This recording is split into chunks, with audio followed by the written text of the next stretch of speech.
Parliament ఎన్నికల ప్రచారంలో భాగంగా మల్కాజ్గిరి బీజేపీ ఎంపీ అభ్యర్థి ఈటెల రాజేందర్ కు మద్దతుగా గుండ్లపోచంపల్లి మున్సిపాలిటీలో ఏర్పాటు చేసిన మహిళా ఆత్మీయ సమ్మేళనంలో ఎంపీ అభ్యర్థి రాజేందర్ సతీమణి ఈటెల జమున ముఖ్య అతిథిగా హాజరయ్యారు. ఈ సందర్భంగా ఆమె మాట్లాడుతూ కేంద్రంలోని బీజేపీ ప్రభుత్వం మహిళల సంక్షేమానికి పెద్దపీట వేసిందన్నారు.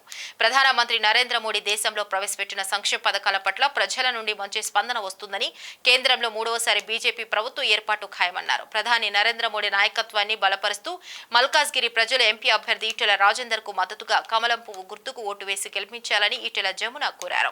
ఈ కార్యక్రమంలో జిల్లా అధ్యక్షుడు విక్రమ్ రెడ్డి, కౌన్సిలర్లు Amaram Saraswati, Samudrala Hamsarani, Dodla Mallikarjun, assembly convener Amaram Mohan Reddy, municipal అధ్యక్షుడు ఉషిగారి శ్రీనివాస్, ముదిరాజ్, మహిళా మోర్చా అధ్యక్షులు నవానిత నాయకులు రవీందర్ గౌడ్, కిషన్, శ్రీధర్, నవీన్, నాగరాజు, విక్రమ్, అరుణ్, అభిలాష్, వినయ్ తదితరులు పాల్గొన్నారు. పార్లమెంట్ ఎలక్షన్స్ ఇవి మొత్తం మనకు ఢిల్లీకి సంబంధించినటువంటివి ఎలక్షన్స్. ఇప్పటికీ ఒక 10 సంవత్సరాల నుంచి ఉన్నటువంటి మన ప్రధానమంత్రి మోడీ గారికి ఎందుకు వేయాలని కూడా అనుకోవచ్చు లేడీస్, మహిళలు. మోడీ గారు ఒక మన రాష్ట్రమే కాదు, మన భారతదేశాన్ని మొత్తం కూడా ఒక ఇంతకుముందు ఎలాంటివో మీరు అందరు కూడా చూసిరు. కాశ్మీర్ లాంటి దేశాలకు వెళ్ళినా, శ్రీనగర్ లాంటి దేశాలకు వెళ్ళినా కూడా మనం ఒక 5 రోజుల ట్రిప్లకు ప్రచారం చేయడం జరిగింది. అయితే ప్రతి మహిళ కావచ్చు, పురుషులు కావచ్చు, ఇవాళ మన ప్రధానమంత్రి మోడీ గారు ఉంటేనే మన రాష్ట్రం అభివృద్ధి చెందుతుంది, మన దేశం అభివృద్ధి చెందుతుంది.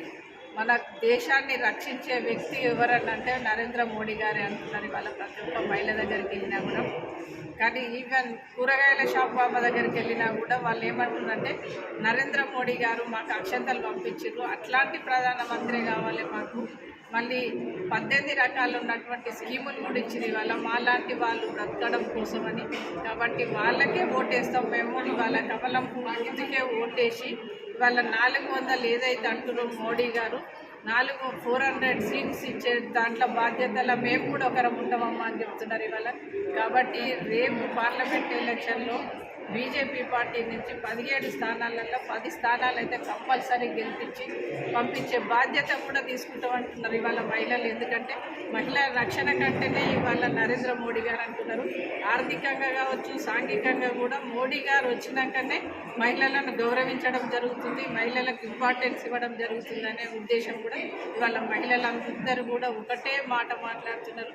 యూత్ అయితే అసలు ఇంకా ఏమని చెప్తలేరు. అంటే యూత్ దగ్గరికి వెళ్ళినప్పుడు వాళ్ళ ఇంట్లో ప్రతి ఇంట్లో వెళ్ళగానే ఎందుకు తిరుగుతున్నారు, మేము పువ్వు గుర్తే, అసలు మా యూత్ అంతా పువ్వు గుర్తుకేస్తాం, మా అమ్మ నాన్నలకు కూడా చెప్తున్నాం పువ్వు కోటేయమని. ఎందుకంటే మా భవిష్యత్తు రేపు బాగుండాలంటే నరేంద్ర మోడీ లాంటి వాళ్ళు ఉండాలని చెప్తున్నారు యూత్. కాబట్టి యూత్ అంతా కూడా ఇవాళ కంకణం కట్టుకొని ఈ పార్టీ ఆ పార్టీ అనే సంబంధం లేకుండా ఇవాళ నరేంద్ర మోడీ గారికి సపోర్ట్ చేస్తున్నారు, బీజేపీ పార్టీకి సపోర్ట్ చేస్తున్నారు. రేపు అత్యధికమైనటువంటి మెజార్టీతోటి గెలిపించే బాధ్యత మాదని కూడా చెప్తున్నారు. కాబట్టి రేపు ఈటెల రాజేందర్ గారు మంచి మెజార్టీతోటి గెలిచి పార్లమెంట్కి వెళ్తారని కూడా నేను భావిస్తున్నా. ఈ గుండ్లపోచంపల్లి ప్రజలందరికీ కూడా నా హృదయపూర్వక నమస్కారాలు.